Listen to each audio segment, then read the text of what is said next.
అందరిలాగా పెద్ద పెద్ద కాస్ట్‌లీ గిఫ్ట్‌లు ఇచ్చి నేను సర్ప్రైజ్ చేసి విష్ చేయలేను గానీ, మనస్ఫూర్తిగా నువ్వు బావుండాలని కోరుకుంటూ మాత్రం నీకు విషెస్ చెప్పగలను అని మా బావ నన్ను మొన్న నైట్ 12:00కి హ్యాపీ బర్త్‌డే అని చెప్పి విష్ చేశాడు.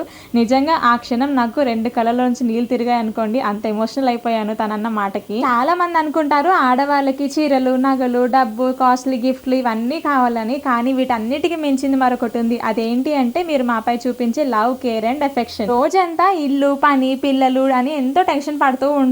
ఇంట్లో ఉన్న ఫ్యామిలీ ప్రాబ్లమ్స్ మరొక వైపు. వీటన్నిటిని మేము మర్చిపోయి హ్యాపీగా మీతో హ్యాపీగా ఉండాలి అని అంటే మీరు మా కోసం చేయాల్సిందల్లా ఏదైనా ఉంది అంటే ఇదిగోండి ఇలాంటి స్పెషల్ డేస్‌ని మీరు ఏం పెద్ద పెద్ద గిఫ్ట్‌లు ఇవ్వకపోయినా పర్వాలేదు. అట్‌లీస్ట్ ఒక విష్ చేసి తనని ఏ గుడికో తీసుకెళ్లడమో, లేదా మీకు వీలైనంతలో ఒక చీర కొనిపెట్టడమో చేశారనుకోండి, ఆ సంవత్సరం అంతా తనని గుర్తు చేసుకుంటూనే ఉంటుంది మీ వైఫ్. నిజానికి మా బావకి కెమెరా ముందు రావడం పెద్దగా ఇష్టం ఉండదు కానీ నిన్న నా కోసం నాకు ఇష్టమని నిన్న తను కెమెరాల ముందుకు రావడానికి ఇష్టపడి వచ్చాడనమాట. సో ఇది కదా నిజమైన హ్యాపీనెస్ అంటే నాకు తను క్రియేట్ చేసింది. మీరేమంటారు మరి?